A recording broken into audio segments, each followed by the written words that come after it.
ऐसो की हमारी দুঃখের নাহি ওর এ ভরা বাদর মাহ ভাদর সন্ধ্যা মন্দিরে মোর। নমস্কার, বিএসসি ইনস্টিটিউটের আজকের বাংলা ক্লাসে তোমাদেরকে সকলকে স্বাগত জানাই। গতদিন আমার ক্লাস ছিল চর্যাপদ এবং শ্রীকৃষ্ণ কীর্তন নিয়ে। আমরা এবার মধ্যযুগের আরেকটি পর্যায় বৈষ্ণব পদাবলী, এটা নিয়ে আমরা আজকের ক্লাসে এগোবো।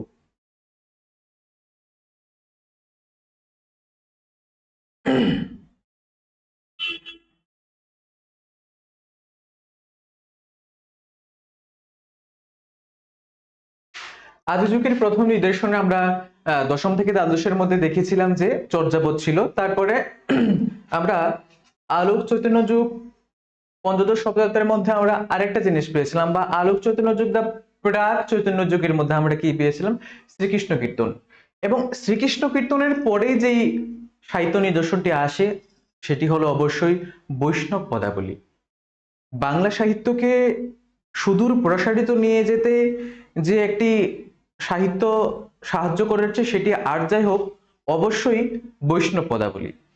তো আমরা বৈষ্ণব পদাবলী নিয়ে আমাদের আজকের ক্লাস হবে। তারপর রয়েছে চৈতন্য যুগ, ষোড়শ শতক। এখন আমি ষোড়শ শতকে যাইনি, পরবর্তী ক্লাসে তোমাদের ষোড়শ শতকে নিয়ে যাওয়ার চেষ্টা করব।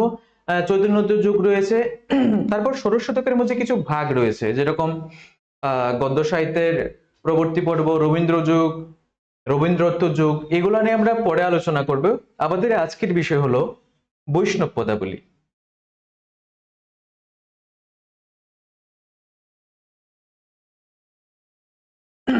আচ্ছা, এবার বৈষ্ণব পদাবলী কি? তো আমরা প্রথমেই জানবো এই বৈষ্ণব কার। আমরা বৈষ্ণব বলতে কাদের জানি? অবশ্যই বিষ্ণুর উপাসক যারা, তাদেরকে আমরা বৈষ্ণব বলবো। এবার পদাবলী, পদাবলী পদাবলী শব্দের অর্থ কি? না, চৈতন্য পূর্ববর্তী যুগে শ্রীকৃষ্ণকে যারা ঈশ্বর হিসাবে মান্যতা দিয়েছেন বা পূজা করছেন, এবং পূজা করতে করতে যে সমস্ত গান রচিত হয়েছিল, আমাদের কবিরা আহ জ্ঞানদাস, চণ্ডীদাস, ওনারা যে সমস্ত গান রচিত করেছিলেন, ওই গানগুলিকে বলা হয় পদাবলী। আচ্ছা, এবার গৌড় পদাবলী, গৌরাঙ্গ বিষয়ক পদ আমরা গৌড় পদাবলী। তারপর ভজন পদাবলী, তারপর রয়েছে রাগাশ্রিকা পদাবলী, আর রয়েছে কি রাধা কৃষ্ণ পদাবলী। আমরা আহ গৌড় পদাবলী, ভজন পদাবলী আর রাধা কৃষ্ণর এই পদাবলী, এই তিনটা নিয়ে আমরা বিশেষ আলোচনা করব। কেননা তোমাদের এসটিজিটি এবং এই সদ্য যে পিজিটির ভ্যাকেন্সি বেরিয়েছে, ওইখানে আজকের বিষয়টা ভীষণ ইম্পর্টেন্ট।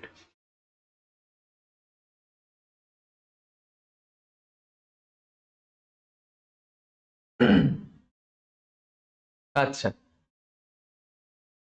তো আমরা রাধা কৃষ্ণের পদাবলী নিয়ে আমাদের আজকের আলোচনা হবে। আলোচনার মধ্যে আমরা দেখতে পাচ্ছি কতগুলো রাগের কথা। এখন গান যেহেতু এসেছে, গান তো আর রাগ রাগিনী ছাড়া হয় না। আমরা দেখেছি এই রাধাকৃষ্ণ পদাবলীর মধ্যে কতগুলি রাগের কথা পাবো, কতগুলি পর্যায়ের কথা পাবো, যেখানে শ্রীকৃষ্ণের প্রেমলীলা শৈশব থেকে বৃদ্ধ বয়স পর্যন্ত সবটা দেখানো হয়েছে, কিভাবে দেখানো হয়েছে। তো পর্যায়গুলি কি কি? বাল্যলীলা রয়েছে, অনুরাগ, অভিনয়, মান, মিলন, নিবেদন, আবেক্ষানুরাগ, ভাব সম্মিলন, মাথুর, মাথুর হবে প্রার্থনা, এবং পূর্বরাগ।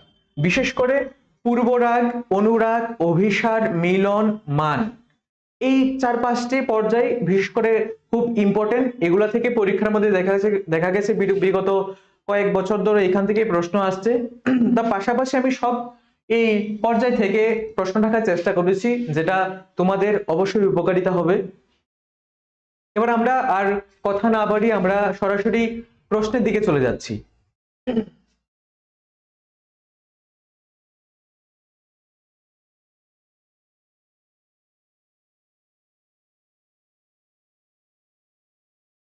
তোমাদের প্রশ্ন পড়াতে পড়াতে আমি বুঝিয়ে দেব যে শব্দের অর্থটা কি, কিভাবে শুরু হয়েছে, কোথা থেকে শুরু মানে শেষ হবে, এই বিষয়টা। প্রথম প্রশ্ন, গৌড়চন্ডিকা শব্দের আভিধানিক অর্থ কি? না, গৌড়চন্ডিকা কি?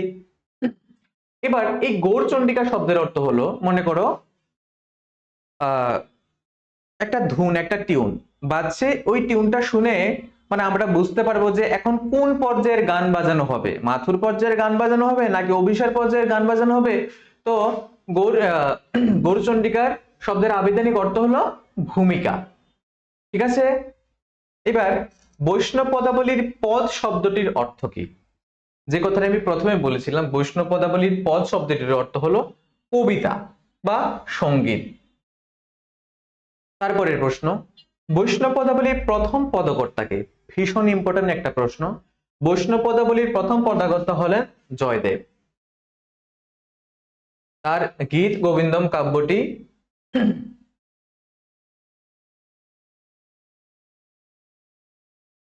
তার গীত গোবিন্দম কাব্যটি আদি বৈষ্ণব পদাবলীর নিদর্শন। ঠিক আছে, এ হলো গীত গোবিন্দম আর এ হলেন অভিনব জয়দেব। আচ্ছা,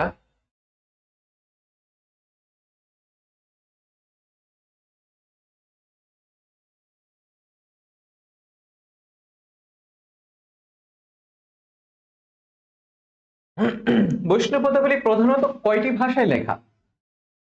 বৈষ্ণব পদাবলী যেহেতু বাংলা সাহিত্যকে এগিয়ে নিয়ে গিয়েছে, এবং শুধু বাংলা ভাষাই নয়, বাংলা ভাষা তো রয়েছে, তার পাশাপাশি কি রয়েছে, তার পাশাপাশি ব্রজবুলি একটা ভাষা, একটা রয়েছে বাংলা আর একটা রয়েছে ব্রজবুলি ভাষা। শুধু যে হিন্দু কবিরাই বৈষ্ণব পদ রচনা করছেন তা কিন্তু নয়, মুসলমান কিছু কবি রয়েছেন যারা বৈষ্ণব পদাবলী রচনা করেছেন। দুজন মুসলমান বৈষ্ণব কবির নাম সৈয়দ মার্তুজা এবং নাসির মাহমুদ, তোমরা মনে রাখবে। আচ্ছা, এবার আমি প্রথমেই বলেছিলাম যেহেতু একটা গীত কাব্য, তো বৈষ্ণব পদাবলী কোন শ্রেণীর কাব্য? তো আনসার হবে গীতি কাব্য।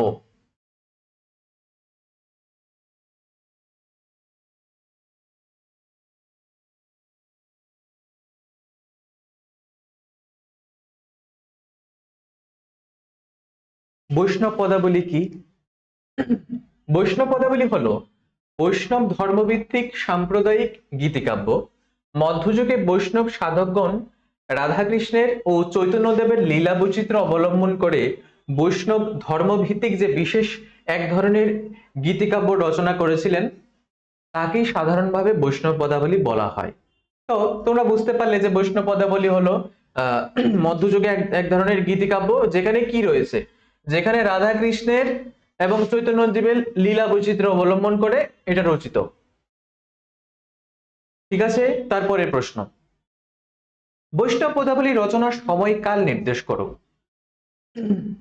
বৈষ্ণব পদাবলী সময়কাল নিয়ে বিভিন্ন বিভ্রান্তি রয়েছে, যেহেতু আহ প্রাক চৈতন্য যুগের সাহিত্য সময়টা নির্ধারিত ভাবে কেউ বলতে পারছে না, কিন্তু তারপরেও বিভিন্ন সমালোচকগণ ধরে নিয়েছেন যে পঞ্চদশ শতাব্দী থেকে অষ্টাদশ শতাব্দীর মধ্যে এটা বিস্তৃত আকার ধারণ করেছে বা রচনা কাল। আচ্ছা, আমরা পদাবলী শব্দটা পেয়েছি, এবার পদাবলী শব্দটি প্রথম কে ব্যবহার করেন?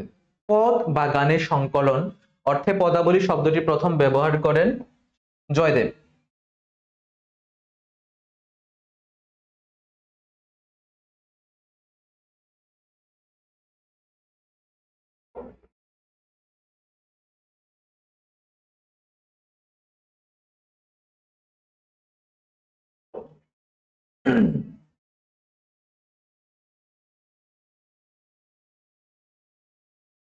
তোমাদেরকে প্রশ্নটা দেখানোর চেষ্টা করছি, কে প্রথম পদাবলী শব্দটি ব্যবহার করেন? আনসার হবে কবি জয়দেব। এবার তার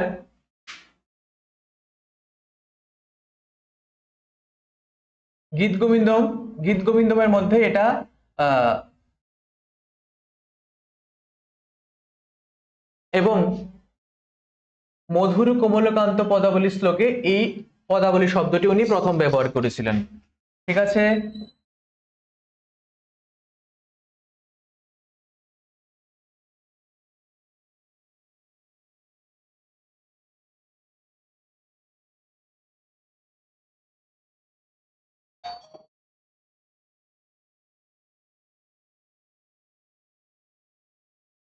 তারপরের প্রশ্ন, বৈষ্ণব পদাবলী সাহিত্যের ধারাকে কয়টি যুগে ভাগ করা হয় এবং কি কি? বৈষ্ণব পদাবলী সাহিত্য যুগকে সাধারণত তিনটি ভাগে ভাগ করা যায়। কি কি? তিনটি ভাগে ভাগ করা হয়েছে। একটা হলো চৈতন্য যুগ, একটা হলো চৈতন্যোত্তর যুগ, চৈতন্য যুগ, এবং আরেকটা হলো চৈতন্যোত্তর যুগ। তিনটি যুগে ভাগ করা হয়েছে। বিভিন্ন সময়ে আহ চৈতন্যদেবের বাল্যলীলা, বৃদ্ধলীলা এবং শেষ লীলা সম্পর্কেও এখানে আলোচিত হয়েছে। তারপরের প্রশ্ন, প্রাক চৈতন্য যুগের দুজন পদকর্তার নাম। প্রাক চৈতন্য যুগ মানে চৈতন্য যুগের আগে দুজন পদকর্তা কে? এরা হলেন বিদ্যাপতি এবং চণ্ডীদাস। ওনার হাত ধরেই এই বৈষ্ণব পদাবলীর মাধুর্যতা বেড়ে উঠেছে। তারপরের প্রশ্ন, চৈতন্য যুগের দুজন পদকর্তার নাম লেখো। আমরা প্রথম প্রশ্নে পেয়েছি প্রাক চৈতন্য যুগ, এবার চৈতন্য যুগে কার কার নাম পাচ্ছি? বাসু ঘোষ এবং গোবিন্দ ঘোষ, এই দুজন হলেন চৈতন্য যুগের।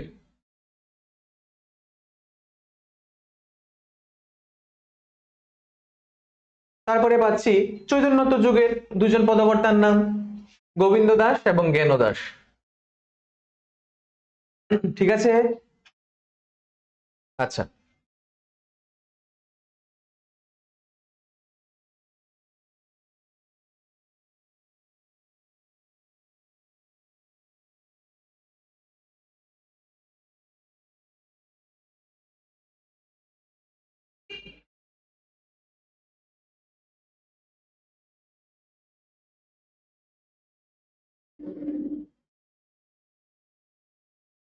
ব্রজবুলি ভাষা। তাহলে আমরা জানতে পারলাম ব্রজবুলি হলো এক ধরনের ভাষা। বৈষ্ণব পদাবলী রচনাকালে উদ্দেশ্যে সৃষ্ট একটি কৃত্রিম ভাষা। না, এটি যেহেতু হঠাৎ সৃষ্টি হয়েছে তাই এটাকে বলা হচ্ছে কৃত্রিম ভাষা। অবহঠট মৈথিলি ভাষার সংমিশ্রণে গঠিত এক কৃত্রিম অথচ মধুর সাহিত্যিক ভাষার নামে এই ব্রজবুলি। কবি ঈশ্বরগুপ্ত প্রথম ব্রজবুলি শব্দটি ব্যবহার করেন। ভীষণ ইম্পর্টেন্ট প্রশ্ন। দেখেছো, একটা প্রশ্নের মধ্যে তোমরা দুটি প্রশ্ন তোমরা পেয়ে গেছো যে ব্রজবুলি শব্দ প্রথম ব্যবহার করেন ঈশ্বরগুপ্ত। আচ্ছা, অভিনব জয়দেব কাকে বলা হয়? ভীষণ একটা ইম্পর্টেন্ট প্রশ্ন, প্রত্যেকবার পরীক্ষাতে আসে যে অভিনব জয়দেব কাকে বলা হয়? কবি বিদ্যাপতিকে। ইনি হলেন অভিনব জয়দেব।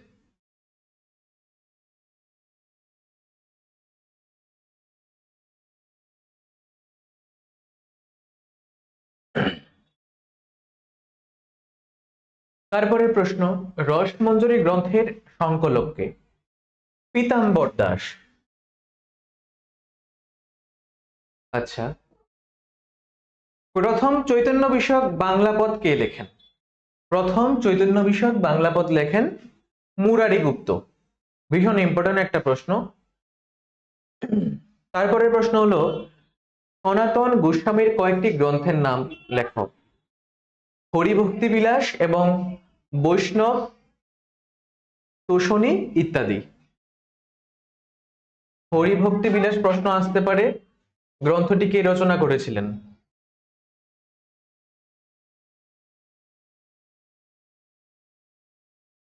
এখানে আরেকটা প্রশ্ন রয়েছে, গীত চন্দ্রোদয় পদ সংকলনটি কে প্রথম প্রকাশ করেন? বিশিষ্ট পদাকর্তা বা গ্রন্থাকার নরহরি চক্রবর্তী। গীত চন্দ্রোদয়।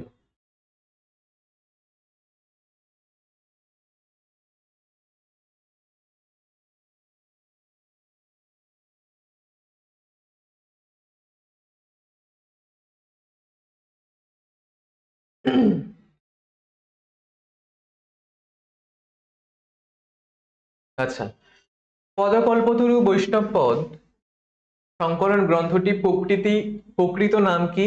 গ্রন্থটির সংকলক কে? গীত কল্পতরু গীত হবে। গ্রন্থটি সংকলনে গোকুলানন্দ সেন। আচ্ছা, তারপরে প্রশ্ন,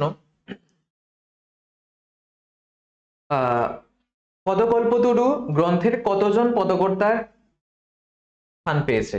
130 জন পদকর্তা। 130 জন পদকর্তার 4000-এরও বেশি পদ পেয়েছে, তাহলে পদ পেয়েছে 4000 আর পদকর্তার সংখ্যা হলো 130। রসকলিকা গ্রন্থের সংকলক কে? নটবর দাস। রসকলিকা।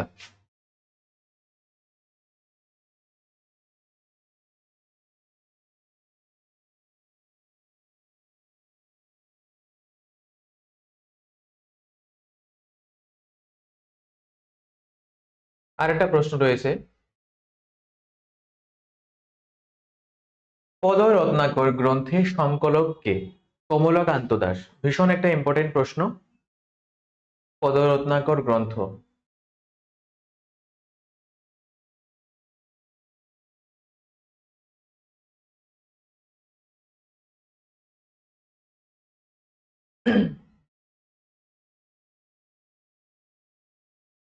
আচ্ছা, রবীন্দ্রনাথ ঠাকুরের সম্পাদিত বৈষ্ণব পদ সংকলন গ্রন্থটির নাম কি?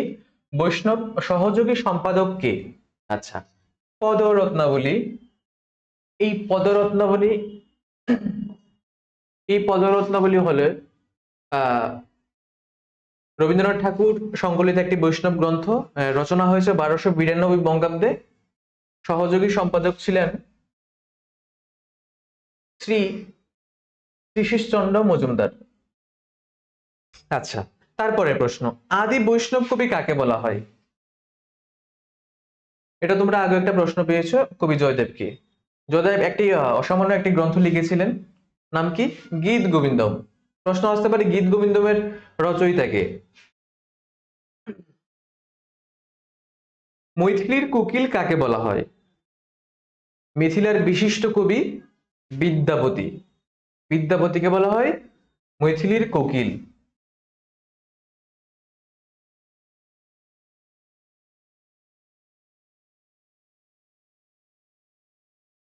আচ্ছা, বৈষ্ণব পদাবলী ছাড়া বিদ্যাপতি কি কি গ্রন্থ লিখেছিলেন? প্রশ্নটা ভীষণ ইম্পর্টেন্ট। তোমরা শুধু জানো যে বিদ্যাপতি বৈষ্ণব পদে লিখেছেন তা কিন্তু নয়, তাছাড়া উনি আরো অন্যান্য অনেক গ্রন্থ লিখেছেন। সেগুলা কি? সেগুলা হলো কীর্তিলতা, কীর্তি পতাকা, ভূ পরিক্রমা, দুর্গা ভক্তি রঙ্গিনী, হরগৌরী বিষয়ক ইত্যাদি পদ তিনি লিখেছিলেন। আচ্ছা, বিদ্যাপতি সম্পর্কে যেহেতু আজকের ক্লাসটা বিশেষ ইম্পর্টেন্ট, তাই বিদ্যাপতি আদি নিবাস কোথায় ছিলেন? প্রথম দিক দিয়ে তিনি কোথায় বাস করছিলেন? বিহারের দারবাঙ্গা জেলার মধুবনী পরগনার বিসফি গ্রামে। এই হলো বিসফি গ্রাম, মধুবনী পরগনা, বিহারের দারবাঙ্গা। দেখেছো তোমরা এখানে অনেকটা ইনফরমেশন পেয়ে গেছো। তাহলে আদি নিবাস বিহারের দারবাঙ্গা, মধুবনী, বিসপি গ্রামে। তাহলে গ্রাম এমন আসে, গ্রামের কথাটাও আসতে পারে, উনি কোন গ্রামে জন্মগ্রহণ করেছিলেন বা আদি নিবাস কোথায় ছিল। তারপরে প্রশ্ন, বিদ্যাপতি কোন রানীর গুণ মুগ্ধ ছিলেন? রানী লক্ষ্মী দেবীর।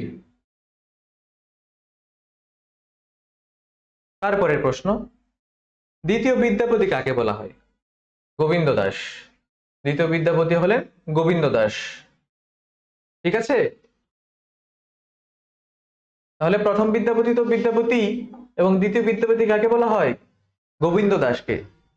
এটা একটা গুরুত্বপূর্ণ প্রশ্ন।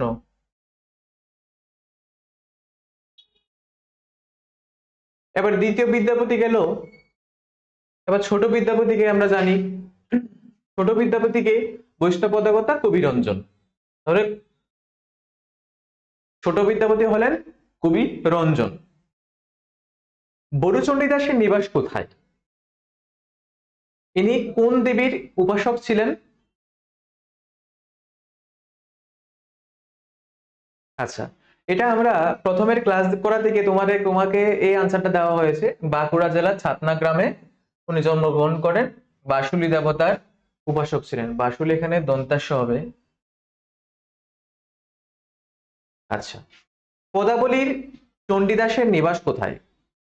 এর সাধন সঙ্গিনীর নাম কি ছিল? এবার বীরভূম জেলার নান্নুর গ্রামে চণ্ডীদাসের নিবাস। কেমন? আর সাধন সঙ্গিনীর নাম ছিলেন রামী। তারপর প্রশ্ন হলো, কোন কোন পর্যায়ের পদ রচনায় চণ্ডীদাস শ্রেষ্ঠ? এখানে চণ্ডীদাসের কথা এসেছে। পূর্বরাগ আর নিবেদন পর্যায়ের পদে উনি শ্রেষ্ঠত্ব লাভ করেছেন।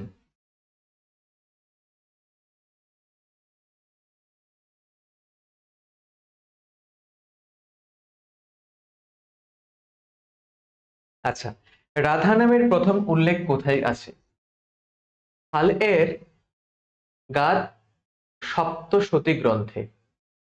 হাল এর গাথা সপ্তশতী, গাথা চন্দ্রবিন্দু হবে। আচ্ছা, তো আমরা তোমাদেরকে বোঝাতে গিয়ে প্রথমে বলেছিলাম যে গৌরাঙ্গ বিষয়ক পদের কথা আমরা পাবো। এখানে প্রশ্ন হয়েছে, গৌরাঙ্গকে নিয়ে প্রথম বাৎসল্য রসের পদ কে লেখেন? বাসুদেব ঘোষ।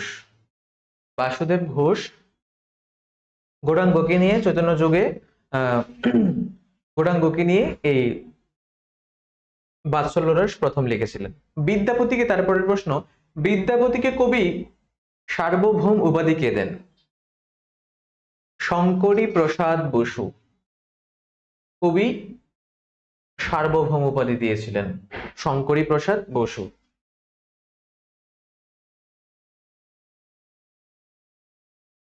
তারপরে প্রশ্ন, আমরা জানি যে গৌরচন্দ্রিকা শব্দের অর্থ হলো ভূমিকা। এবার প্রথম কোথায় গাওয়া হয়েছিল এই ভূমিকা সঙ্গীত? খেতুরির মহা উৎসবে। খেতুরির মহা উৎসবে প্রথম এই গান গাওয়া হয়েছিল।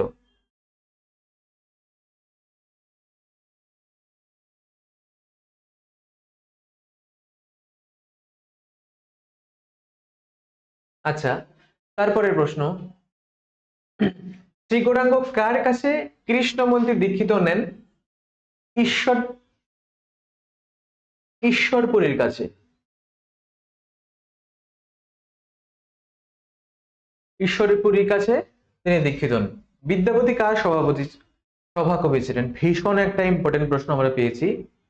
বিদ্যাপতি কার সভাকবি ছিলেন? আমরা জানি আগেকার দিনের যে রাজা ছিলেন ওনাদের পৃষ্ঠপোষকতায় ওনাদের সামান্য কিছু পরিমাণে পয়সা দিয়ে লেখকদের রেখে দিতেন যে তুমি আমার সভার কবি, তুমি এরকম আমি যা স্বপ্নাদেশ পেয়েছি তোমাকে আমি বলবো, তুমি এটাকে লিখবে। তো বিদ্যাপতি সভাকবি ছিলেন রাজা শিব সিংহের। ঠিক আছে। আচ্ছা, তারপরের প্রশ্ন, গৌরাঙ্গ বিজয় কার লেখা? চূড়ামণি দাসের। এটা একটা ভীষণ ইম্পর্টেন্ট প্রশ্ন, চূড়ামণি দাস।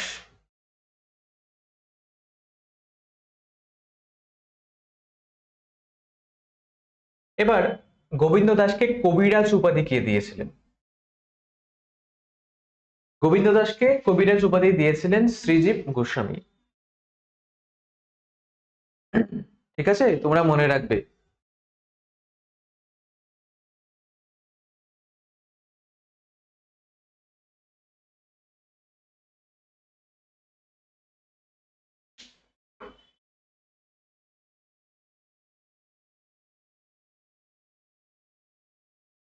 তারপরের প্রশ্ন, বিদ্যাপতি কোন গ্রন্থে রাজা কীর্তি সিংহের প্রশস্তি রচনা করেছিলেন?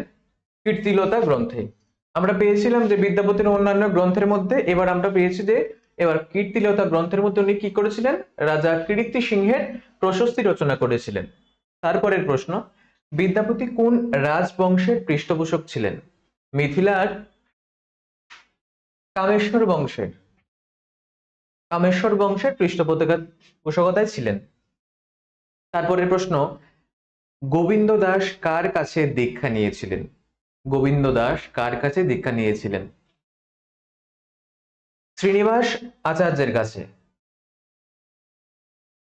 চর্যাপদে একটা পদ আছে যে তুমি যদি পথভ্রষ্ট হয়ে থাকো তাহলে গুরুর কাছে দাও, আসল গুরুর কাছে যাও, উনি তোমাকে পথ দেখিয়ে দেবেন। তৎকালীন সময়ে যারা কবি ছিলেন প্রত্যেকেরই একজন করে কবি ছিলেন, একজন করে গুরু ছিলেন, যারা ওনাদের সাহায্য করতেন যে তোমরা কি বিষয় নিয়ে লিখবে বা কি লিখছো, এবং ভবিষ্যৎ জীবনে তোমার লেখাটা কারা পড়বে এবং পড়ে কি উপকৃতা লাভ করবে।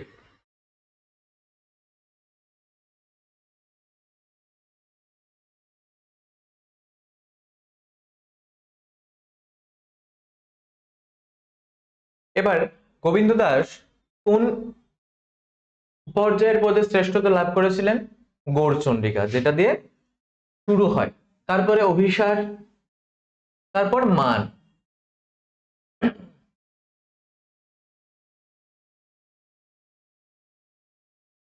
শ্রীকৃষ্ণ কীর্তনের মধ্যে যেমন আমরা শ্রীকৃষ্ণ লীলার কথা পেয়েছিলাম, এখানে আমরা পাচ্ছি, কিন্তু এখানে আহ আমরা আরো বিস্তৃত ভাবে লাভ করছি যে শ্রীকৃষ্ণকে যখন রাধার ভালো লেগেছিল, তার যে খুনসুটি ছিল, প্রত্যেকটা ভাবে পদ রচনা করা হয়েছে। পরবর্তী সময়ে যখন পদের ক্লাস নেব, তখন তোমাদেরকে আরো বিস্তৃত ভাবে আলোচনা করার চেষ্টা করব। তারপর এবার আমরা এসেছি জ্ঞান দাস। জ্ঞান দাসের জন্মস্থান কোথায়? বর্ধমান জেলার কাঁদরা গ্রামে। বর্ধমান জেলার কাঁদরা গ্রামে জ্ঞান দাস জন্মগ্রহণ করেন। জ্ঞান দাস কার কাছে মন্ত্র শিক্ষা নিয়েছিলেন? ওই যে বলেছি, জাহ্নবী দেবীর কাছে। জাহ্নবী দেবীর কাছে মন্ত্র শিক্ষা নিয়েছিলেন। তারপরে আরেকজন পদকর্তার নাম বলরাম দাস কত খ্রিস্টাব্দে জন্মগ্রহণ করেন? 16 শতকের প্রথমার্ধে। বলরাম দাস কার শিষ্য ছিলেন? নিত্যানন্দের। নিত্যানন্দের শিষ্য ছিলেন বলরাম দাস।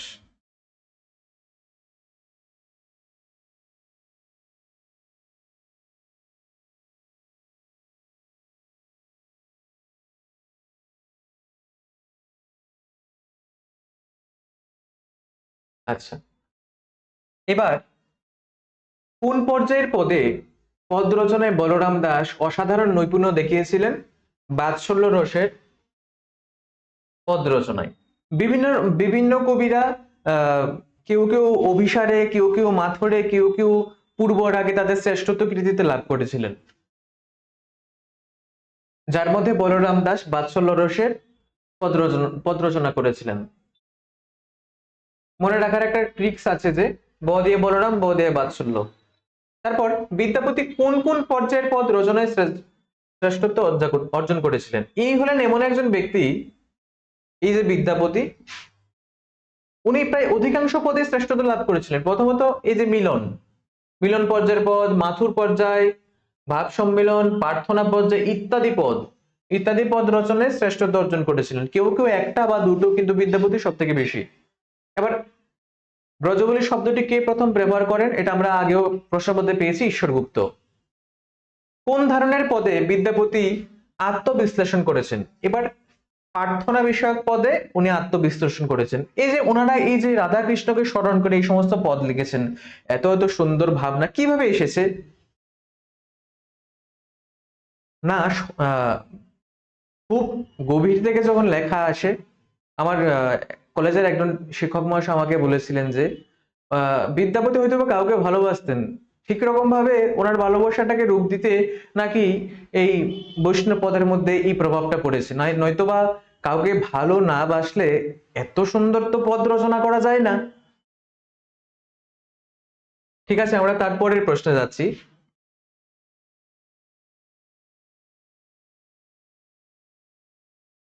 আচ্ছা, রস নিয়ে মতভেদ আছে, যেহেতু অলংকার শাস্ত্রের কথা এখানে এসেছে। রস, এখানে বৈষ্ণব মতে রস কয় প্রকার ও কি কি? প্রশ্ন। আমরা জানি প্রাচীন সময়ে অলংকারিক জ্ঞান বলেছেন কেউ কেউ 11টি রস, 10টি আবার বাদ পড়েছে। এখন তো 9টি রসের কথা আমরা পাই, কিন্তু এই বৈষ্ণব মতে রস হলো 5 প্রকার। কি কি? মুখ্য যে 5টি রস, শান্ত, দাস্য, সখ্য, বাৎসল্য এবং মাধুর, মধুর। ঠিক আছে। আচ্ছা, এবার শৃঙ্গার রস। শৃঙ্গার রসেরও প্রকার আছে কি কি? বিপ্লম্ভ শৃঙ্গার এবং সম্ভ্রম শৃঙ্গার। কেমন? শৃঙ্গারের 2 প্রকার, মনে রাখবে। কোন বৈষ্ণব কবিকে পঞ্চপাশক বলা হয়? কবি সার্বভৌম বিদ্যাপতিকে। ঠিক আছে। জ্ঞানদাস কোন বংশের সন্তান? ব্রাহ্মণ বংশের সন্তান এই জ্ঞানদাস। মূল যে 4-5 জন কবি ছিলেন বৈষ্ণব পদাবলীর মধ্যে, জ্ঞানদাস, চণ্ডীদাস, তাদের কথাই আজকে আমাদের ক্লাসটা। ঠিক আছে, তারপরের ক্লাস। বৈষ্ণবপদের প্রধান দুটি ধর্মগ্রন্থের নাম লেখো।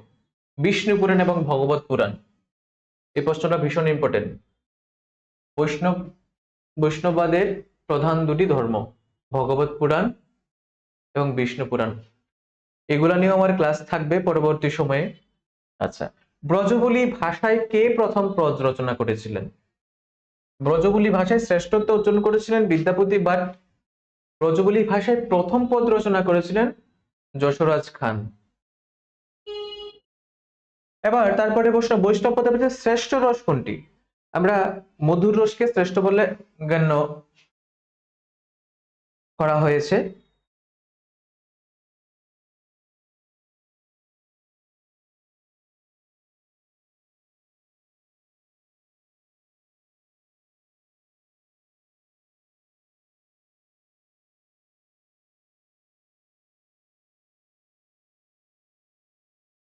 তারপরে প্রশ্ন, পূর্বরাগ কিভাবে উৎপন্ন হয়? পূর্বের যে রাগ, দর্শন এবং শ্রবণ। আচ্ছা, পূর্বরাগ সম্পর্কে তোমাদেরকে একটা সাধারণ জ্ঞান দিচ্ছি। পূর্বের যে রাগ, শ্রীমতী রাধিকাকে যখন কৃষ্ণ ভালো লেগেছিল তখন মানুষের মুখে শুনেছিলেন। আমাদের সাধারণ জীবনযাপনে যখন হয়, আমাদের যদি কাউকে ভালো লাগে তার কথা আমরা খোঁজ খবর নিই যে লোকটা কি রকম, ঠিক আছে, তারপর ওর সঙ্গে ফোনে বার্তালাপ করি, তারপর দেখা সাক্ষাৎ করি। শ্রীকৃষ্ণের জীবনও ঠিক অনেকটা এরকমই হয়েছিল, বা ওনাদের থেকে আমরা শিখেছি যে পূর্বরাগ কিভাবে করতে হয়। তো দর্শন এবং শ্রবণ, তারপরে আমরা বিভিন্ন রকমের পর্যায়ে রয়েছে, এগুলা যখন আলোচনা করব তোমাদেরকে দেওয়ার চেষ্টা করব।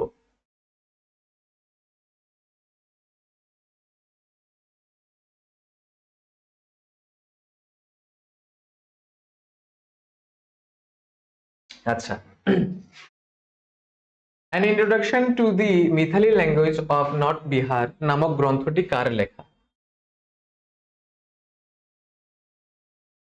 গ্রিয়ারসন সাহেব। গ্রিয়ারসন সাহেব নামে মিথিলা ভাষা নিয়ে উনি কাজ করেছেন 1881 খ্রিস্টাব্দে। আচ্ছা, এবার বিদ্যাপতির পিতার নাম কি? গণপতি ঠাকুর। মনে রাখার চেষ্টা করবে, বিদ্যাপতির পিতার নাম গণপতি ঠাকুর। বিভিন্ন পরীক্ষার মধ্যে প্রশ্নটা আসে। বিদ্যাপতি কয়জন রাজা এবং কয়জন রানীর পৃষ্ঠপোষকতা লাভ করেছিলেন, তাদের নাম কি কি? তোমাদেরকে বলেছিলাম বিদ্যাপতি এমন একজন বিশেষজ্ঞ পণ্ডিত ছিলেন। উনি কিন্তু অন্যান্য যে রাজসভা কবিরা ছিলেন উনি হয়তোবা একটা দুটো, কিন্তু এই বিদ্যাপতি প্রায় 6 জন রাজা এবং 1জন রানীর পৃষ্ঠপোষকতা ছিলেন। শিব শিব সিংহ, কীর্তি সিংহ, দেব সিংহ, পুরাদিত্য, ভৈরব সিংহ এবং বিশ্বাসী দেবী। এই যে বিশ্বাসী দেবী হলেন ওই রানী, ওনার পৃষ্ঠপোষকতায় উনি কাজ করেছিলেন।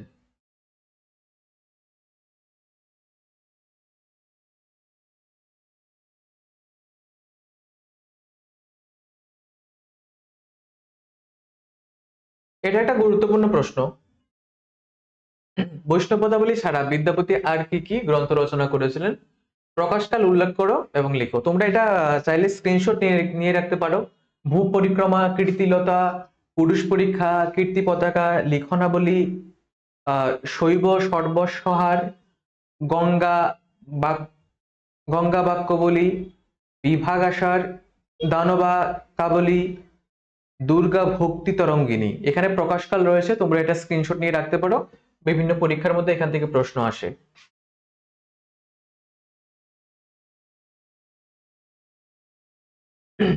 আচ্ছা, এবার সব ভাষায় কিন্তু উনি মৈথিলি ভাষায় উনি পদ রচনা করেননি। কি কি ভাষায় রচনা করেছিলেন? অবহট্ট। অবহট্ট ভাষায় বিদ্যাপতি 2টি গ্রন্থের নাম লিখো, কীর্তিলতা এবং কীর্তি পতাকা। ঠিক আছে, তারপরে ক্লাস, বিদ্যাপতির পুরুষ পরীক্ষা গ্রন্থটি কোন ভাষায় রচিত? তাহলে দেখো, একজন ব্যক্তি কত রকমের ভাষা জানতেন। সংস্কৃত জানলাম, আমরা মৈথিলি জানলাম, আবার কি অবহট্ট জানলাম, আবার দেখছি এখানে সংস্কৃত ভাষায় উনি পদ লিখেছেন। কি লিখেছেন? পুরুষ পরীক্ষা। এটা সংস্কৃত ভাষায় লিখিত। তারপরের প্রশ্ন,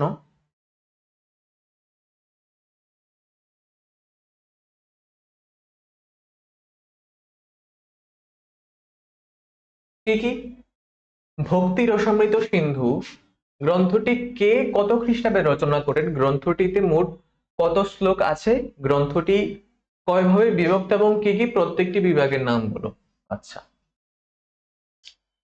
1541 খ্রিস্টাব্দে শ্রীরূপ গোস্বামী রচনা করেন, ঠিক আছে, এই ভক্তি রসামৃত সিন্ধু।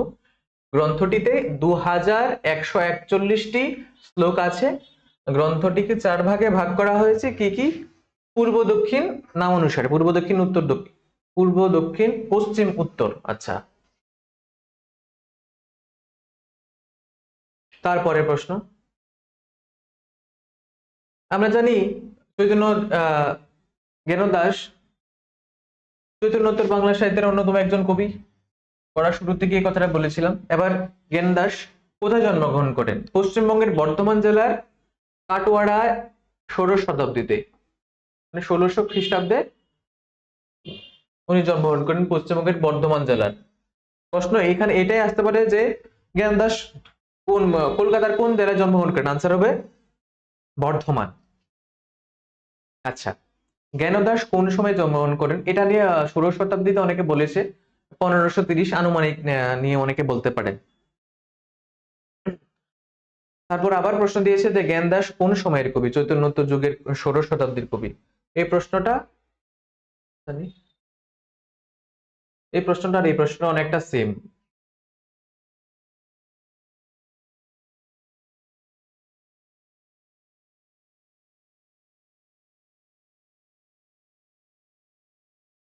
আচ্ছা, জ্ঞানদাস কার শিষ্য ছিলেন?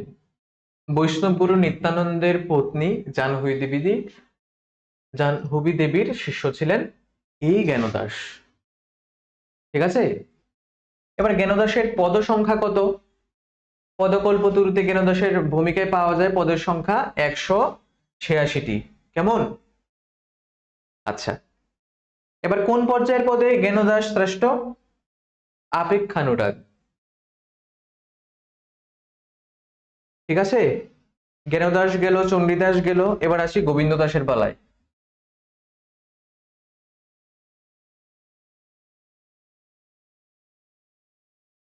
এবার গোবিন্দ দাস কে ছিলেন? বৈষ্ণব পদাবর্ত আমরা জানি কখনকার? চৈতন্যোত্তর কালে খ্যাতি অর্জনকারী কবিদের মধ্যে একজন ছিলেন এই গোবিন্দ দাস।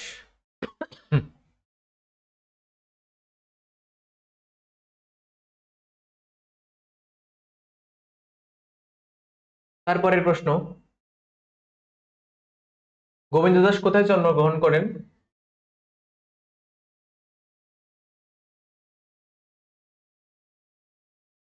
মুর্শিদাবাদ জেলার ভগবান গোলার নিকটবর্তী তেলিয়া বুধুরি গ্রামে আনুমানিক 1535, মানে জ্ঞানদাসের ঠিক 5 বছর পরে এই গোবিন্দ দাস জন্মগ্রহণ করেন, আনুমানিকভাবে বলা যেতে পারছে আর কি। কোন কবি দ্বিতীয় বিদ্যাপতি নামে খ্যাত? আচ্ছা, এই গোবিন্দ দাস, গোবিন্দ দাস দ্বিতীয় বিদ্যাপতি নামে খ্যাত। কবি বল্লভ দাস কবিতা দিয়েছিলেন গোবিন্দের কবিত্ব গুণ, গোবিন্দ দ্বিতীয় বিদ্যাপতি। আচ্ছা, গোবিন্দ দাসের আসল পদবী কি? গোবিন্দ দাসের আসল পদবীতে সেন। গোবিন্দ দাস রচিত সংস্কৃত নাটকের নাম কি? সঙ্গীত মাধব, এটা অনেকেই জানো তোমরা। সঙ্গীত মাধব গোবিন্দ দাসের একটি সাংস্কৃতিক নাটক।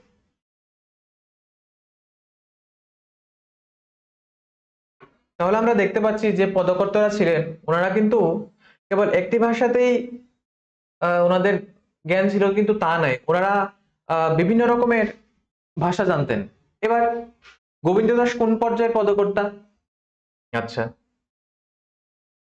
গোবিন্দ দাস পূর্বরাগ, অভিসার, মান, কলহস্তরিতা, বাসক সজ্জা, মাথুর প্রভৃতি পর্যায়ের পদকর্তা হলেন এই গোবিন্দ দাস। তাহলে দেখা গেছে দ্বিতীয় বিদ্যাপতি ওনাকে আর এমনিতেই বলা হয়নি, বিভিন্ন রকমের পদে উনি শ্রেষ্ঠত্ব অর্জন করেছেন এবং পর্যায় লিখেওছেন।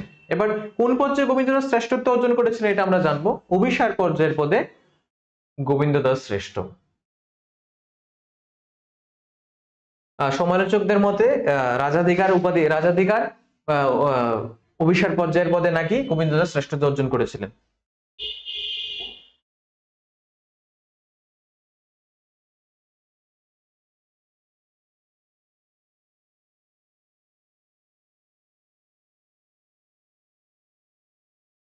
আচ্ছা, এবার অভিসার অভিসার যে বলছি, অভিসার আসলে কি? অভিসরণ বা উভয়মুখী চলা অর্থেই অভিসার কথাটি ব্যবহৃত হয়েছে। নায়িকার উদ্দেশ্যে নায়কের কিংবা নায়কের উদ্দেশ্যে নায়িকার সংকেত কুঞ্জে মিলনের যে যাত্রা তাকে বলা হয় অভিসার। এই পর্যায়ে শ্রেষ্ঠ কবি গোবিন্দ দাস। কণ্টক গাড়ি কমল সমপদ তোলে পদটি অভিসার পর্যায়ের পদ। তাহলে আমরা দেখতে পাচ্ছি অভিসরণ মানে যাত্রাপথ, তাও উভয় পক্ষের।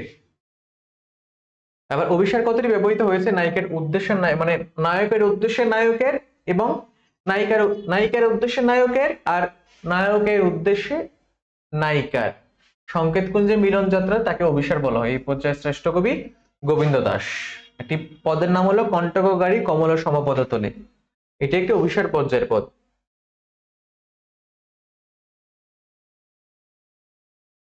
এবার মান, এবার আমরা বিভিন্ন পদ নিয়ে আলোচনা করব, কি কি পর্যায়ের পদের মধ্যে কে কি শ্রেষ্ঠত্ব অর্জন করেছেন। আচ্ছা, মান কাকে বলে? নায়ক নায়িকার যেখানে পরস্পরের প্রতি অনুরক্ত এবং কাছাকাছি থাকা সত্ত্বেও যে বিশেষ মানসিক অবস্থায় ব্র্যাকেটে দিয়েছে নায়িকার মনে সামান্য কারণে ঈর্ষার সঞ্চার হয়, সেহেতু নায়কের প্রতি বিরূপ আচরণ উভয়ের মিলনে বাধা জন্মায়, তাই হলো মান।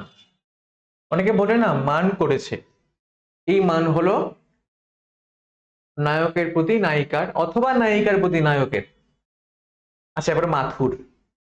মাথুর পর্যায়ে কি বা মাথুর কাকে বলে? কৃষ্ণের মথুরা গমনে রাধিকার মনে সমগ্র বৃন্দাবনে যে অন্ধকার সঞ্চারিত হয়েছিল, তাই মাথুর বিরহের পদগুলি বিষয়, অর্থাৎ মাথুর শ্রীকৃষ্ণের মাথুর প্রবাস বিষয়ের বিপ্লব শৃঙ্গারসের পদ। মাথুর বিরহেরই সৃষ্টি আগুন জ্বালা যন্ত্রণায় বিদ্ধ হয়ে বিরোহিণী নায়িকার মন। ঠিক আছে, তোমরা বুঝতে পেরেছো?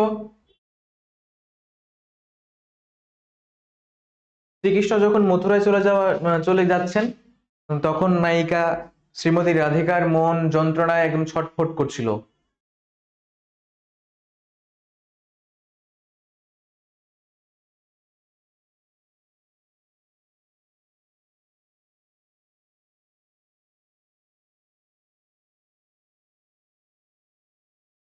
আচ্ছা, পূর্বরাগ।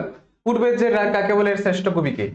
উজ্জ্বল নির্মলী গ্রন্থে বলা হয়েছে রতিজ্জা সংজ্ঞাবাদ পূর্বং দর্শং শ্রবণাদিজা তয়োরুমিনী ললিতা প্রাজ্ঞই পূর্বরাগ স উচ্চতে। অর্থাৎ মিলনের পূর্বে পরস্পরের দর্শন শ্রবণ ইত্যাদির দ্বারা নায়ক নায়িকার চিত্তে যে অনুরাগ জন্মায় তাকে বলা হয় পূর্বরাগ। এটা আগেও বলেছি, চণ্ডীদাস শ্রেষ্ঠ কবি।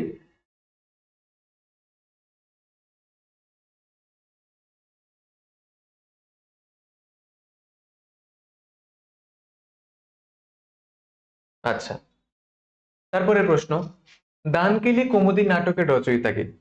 শ্রীরূপ গোস্বামী। দানকুলি কুমুদি নাটক। আচ্ছা, অভিসার শব্দের অর্থ কি? সংকেত স্থানে গমন। অভিসার মানে এবার চলে গেল, মাথুরের পরে অভিসার করে চলে গেল। পূর্বরাগ কাকে বলা হয়? পূর্বরাগ তো এখন আমরা বললাম যে পূর্বের যে মিলন।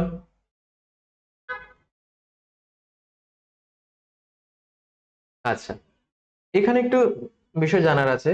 পূর্বরাগ দুই প্রকার, কি কি? দর্শনজাত পূর্বরাগ আর শ্রবণজাত পূর্বরাগ। কাউকে না জেনে ওর কথা আমরা জানতে পারলাম, কারোর মুখ দিয়ে ওর কথা শুনলাম জানলাম। এবার আরেকটা হলো শ্রবণ, মানে প্রথম সাক্ষাৎ। দর্শনজাত পূর্বরাগ আবার তিন প্রকার: সাক্ষাৎ দর্শন, চিত্রপটে দর্শন এবং স্বপ্নে দর্শন। এবার শ্রবণজাত পূর্বরাগ আবার পাঁচ প্রকার: দ্যুতিমুখী শ্রবণ, বন্ধিমুখী শ্রবণ, সখীমুখী শ্রবণ, গুণীজনের মুখে শ্রবণ এবং ব্রাহ্মণের মুখে শ্রবণ। মানে দাম্পত্য জীবনে যারা প্রথম যায়, প্রথম যে দেখতে আসে মেয়েকে, তারপরে বিভিন্ন কাজের মধ্যে যে যখন আমরা দেখতে পাই, তখন এখানে ব্রাহ্মণের মুখে যখন ঠাকুর মশাই আসেন, তারপরে বিবাহের বিভিন্ন কাজের মধ্যে দেখতে পাই। পূর্বের আগে শ্রেষ্ঠ কবি চণ্ডীদাস। আশা করি তোমাদের এই কথাটা এখন মুখস্থ হয়ে গেছে। এবার অনুরাগ।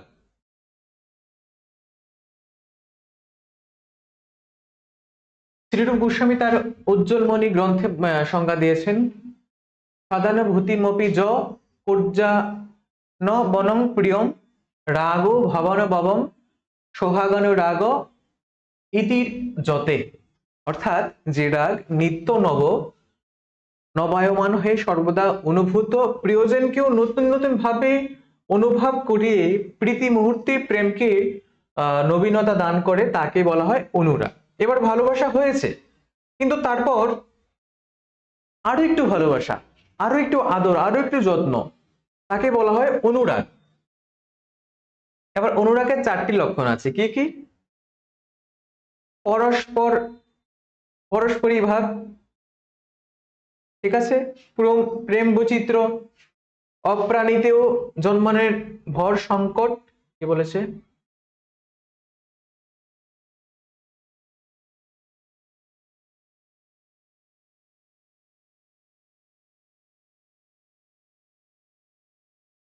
উৎপল সংকট লালসা, তারপর দিয়েছে বিপ্রলম্ভে বিরহ অবস্থাতেও, বা এটাকে আরভাবে বলা যায় বিস্ফূর্তি, কেমন অনুরাগের পর্যায়।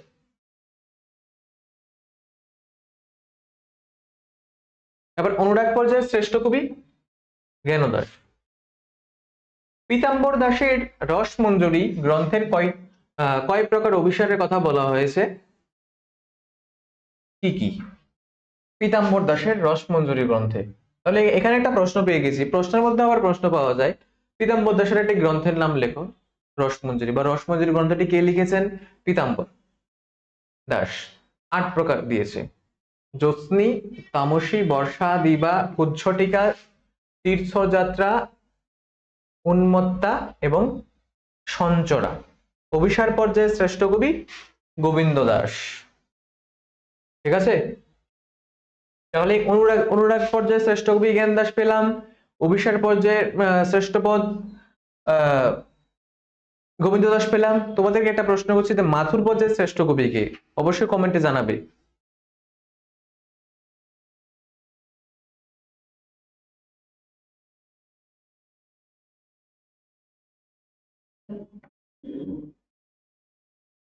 বহুদিন পরে বধুয়া এলে দেখ থানা হইতে পরাণ গেলে। পদটি কে রচনা করেন? এটি কোন পর্যায়ের রসপদ? চণ্ডীদাস পর্যায়ের পদ এটি, ভাবোল্লাস পর্যায়ের পদ। রচনা করেছেন চণ্ডীদাস। হাতক দর্পণ মাথক ফুল নয়নক অঞ্জন অঞ্জন মাথ মুখক তাম্বুল। রূপক অলঙ্কার। হাতক দর্পণ মাথক ফুল, হাতে দর্পণ, মাথায় ফুল, নয়নক অঞ্জন, মুখক তাম্বুল, রূপ অলঙ্কার। হংসদূত কাব্যটি রচয়িতা কে? কাব্যটি কোন ছন্দের লেখা? কাব্যটিতে কয়টি স্তবক আছে? রচয়িতা শ্রীরূপ গোস্বামীর লেখা। শিখরিণী ছন্দে কাব্যটি রচিত হয়। কাব্যটিতে মোট 142টি স্তবক রচিত আছে। আচ্ছা, বিদগ্ধ মাধব নাটকটি কয়টি অঙ্কে সমাপ্ত? 60টি অঙ্ক। এবারের জন্য এই প্রশ্নটা ভীষণ ইম্পর্টেন্ট। কি কি এখানে দেওয়া আছে, তোমরা যারা যারা স্ক্রিনশট নিতে চাও নিয়ে নিতে পারো। তারপরের প্রশ্ন,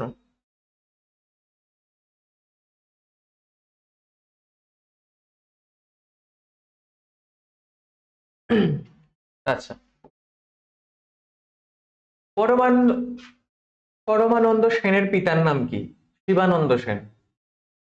তৎকালীন সময়ে উনি একজন ছিলেন কবি, লেখক গোষ্ঠীর মধ্যে।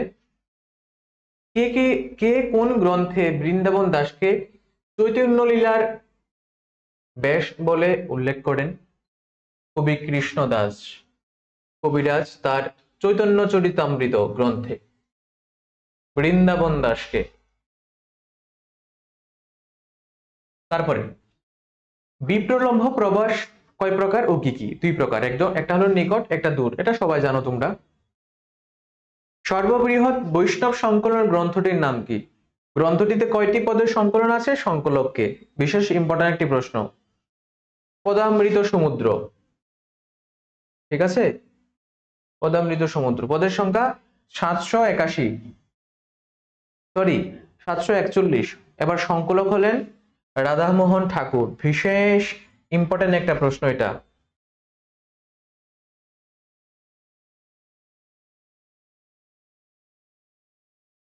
আচ্ছা, বিদ্যাপতি এবং শনিদেব, ও সরি জয়দেব, প্রবন্ধটির রচয়িতা বঙ্কিমচন্দ্র চট্টোপাধ্যায়। জয়দেব ভোগ বিদ্যাপতি আকাঙ্ক্ষা কৃত জয়দেব সুখ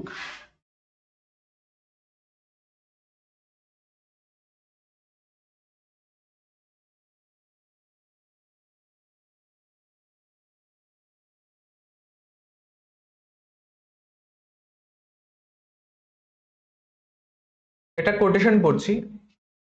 জয়দেব ভোগ বিদ্যাপতি আকাঙ্ক্ষা স্মৃতি, জয়দেব মুখ বিদ্যাপতি দুঃখ, জয়দেব বসন্ত বিদ্যাপতি বর্ষা। জয়দেবের কবিতা উৎফুল্ল কমল জাল শোভি, বিহঙ্গামুকুল স্বচ্ছ, বাড়ি বিশিষ্ট সুন্দর সরোবর। বিদ্যাপতির কবিতা দূরগামিনী, বেগবতী, তরঙ্গ সংকুলা নদী। জয়দেবের কবিতা স্বর্ণহার, বিদ্যাপতির কবিতা রুদ্রাক্ষমালা রুদ্রাক্ষমালা। জয়দেবের গান মুরজবাণী, সঙ্গিনী স্ত্রী কণ্ঠগীতি। বিদ্যাপতির গান সায়ন্য সমীরণের নিঃশ্বাস। ওরে বাবা, উক্তিটি কি করেছেন? ভাষাগুলা পড়ে বোঝা গেল যেরকম ভাবে ওনারা পদগুলা রচনা করেছেন সেরকম ভাবে ওনাদেরকে আখ্যায়িত করেছেন। তো কে করেছেন? বাংলা সাহিত্যের সাহিত্য সম্রাট বঙ্কিমচন্দ্র চট্টোপাধ্যায়। চণ্ডীদাস বিদ্যাপতি রায়ের নাটক গীতি, কর্ণামিত্র শ্রী গীত গোবিন্দ, স্বরূপ রামানন্দ শোনে মহাপ্রভু রাত্রি দিনে গান শুয়ে পরম আনন্দে। পংক্তিটি কোথা থেকে সংগৃহীত? চৈতন্য চরিতামৃতের একটা অংশ বিশেষ, এটি মনে রাখার চেষ্টা করবে। কোন কাব্যে বিদ্যাপতি নিজেকে খেয়াল কবি বলেছেন? ভাবুক প্রকৃতির মানুষেরা বিভিন্ন রকম উপমায়ু যেমন ব্যবহার করে, ঠিক তেমনি নিজেকেও একটা তকমা দিয়ে দেন, যে বিদ্যাপতি কি দিয়েছেন? খেলন কবি। আচ্ছা, অভিনব জয়দেব আখ্যায় কে পরিচিত? বিদ্যাপতি। অভিনব জয়দেব।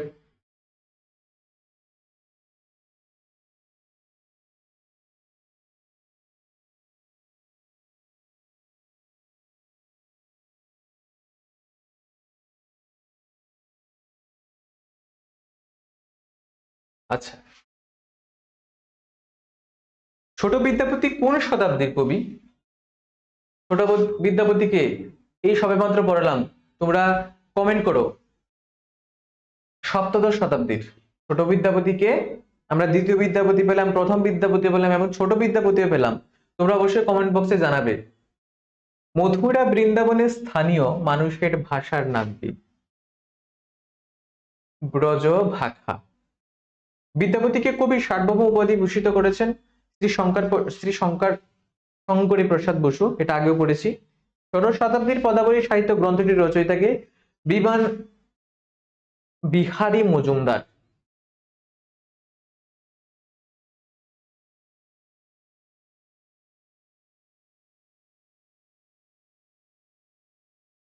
আচ্ছা, গোবিন্দ দাসের পিতার নাম কি?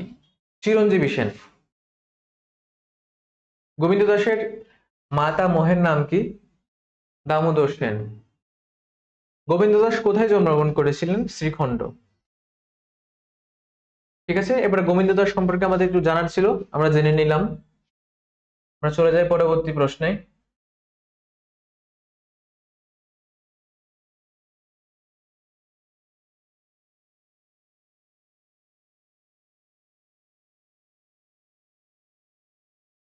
গোবিন্দ দাসের জাতি, বৈদ্য জাতি ছিলেন উনি,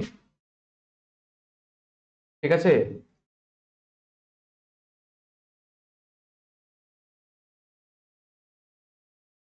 গোবিন্দ দাসকে কে দ্বিতীয় বিদ্যাপতি বলে অভিহিত করেছেন? বল্লভ দাস। এটা পড়েছি আমরা, আগে একটা প্রশ্ন পেয়েছি এরকম। কীর্তিলতা গ্রন্থে বিদ্যাপতি নিজের নাম লিখেছিলেন বীরজাবই, ঠিক আছে। এটা একটা ইম্পর্টেন্ট প্রশ্ন, মনে রাখার চেষ্টা করবে। প্রাচীন কাব্য সংগ্রহ গ্রন্থের সম্পাদক হলেন, প্রাচীন কাব্য সংগ্রহ গ্রন্থের সম্পাদক হলেন শ্রী অক্ষয়চন্দ্র সরকার। আমরা চলে যাচ্ছি পরবর্তী প্রশ্নে।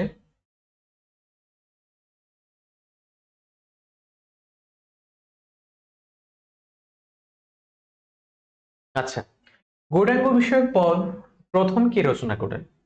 আমরা ব্যবহার জেনেছি অদ্বৈতাচার্য। বিদ্যাপতি মোট কতজন রাজার পৃষ্ঠপোষকতা করেছিলেন? আমরা জানি 6 জন রাজা এবং 1 জন রানী, মোট 7 জন। তাহলে এখানে একটা বিভ্রান্তকর প্রশ্ন, যদি প্রশ্ন আসে বিদ্যাপতি মোট কতজন রাজার পৃষ্ঠপোষকতা করেছেন, ঠিক আছে, তোমরা লিখবে 6টি। আর মোট যদি আসে কতজন রাজা রানীর, তখন তোমরা লিখবে 7 জন। আর রানী তো একজনই ছিলেন। ওই রানীর নাম কি আমরা প্রশ্নের মধ্যে পড়েছিলাম, রানীর নামটা কি কমেন্ট বক্সে জানো তোমরা। কার অনুরোধে বিদ্যাপতি কাব্যচর্চা শুরু করেন? দেব সিংহের। আমরা আগেও পড়েছি এটা। বিদ্যাপতি কোন ভাষায় কাব্য রচনা করেছিলেন? 3টি ভাষায়, সংস্কৃত, অবহট্ট, মৈথিলি। বিদ্যাপতিকে মৈথিলি কোকিল বলা হয়।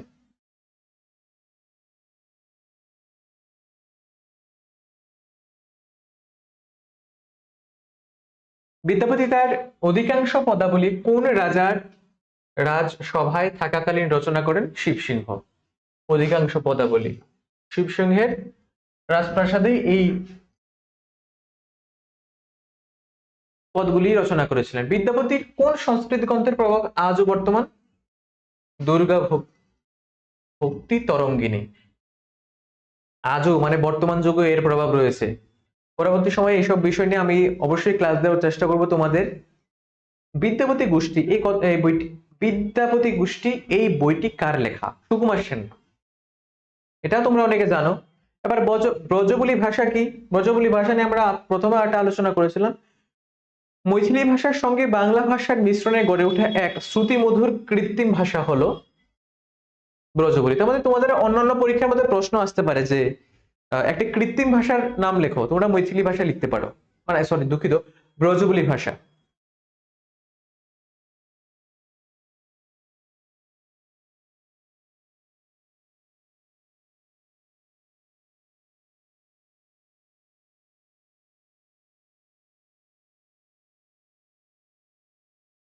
এবার খেলন কবি।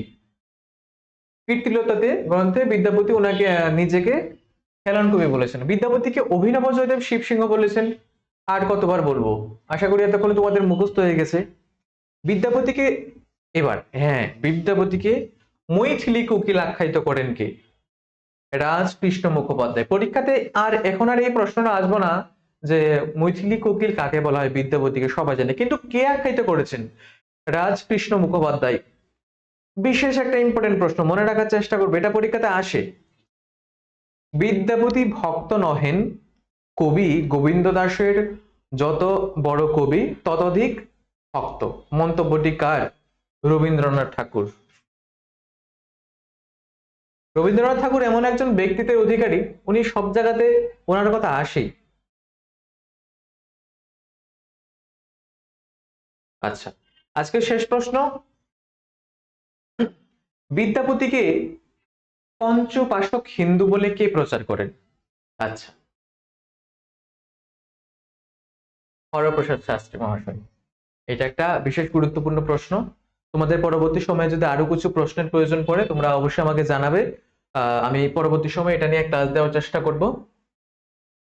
আজকের ক্লাস এখানেই সমাপ্ত। তো আশা করছি আজকের ক্লাস তোমাদের সকলের ভালো লেগেছে। যদি ক্লাসটি ভালো লেগে থাকে অবশ্যই আমাদের চ্যানেলটিকে লাইক করবে, সাবস্ক্রাইব করবে এবং পাশে থাকা বেল আইকনটি প্রেস করে দেবে। ধন্যবাদ।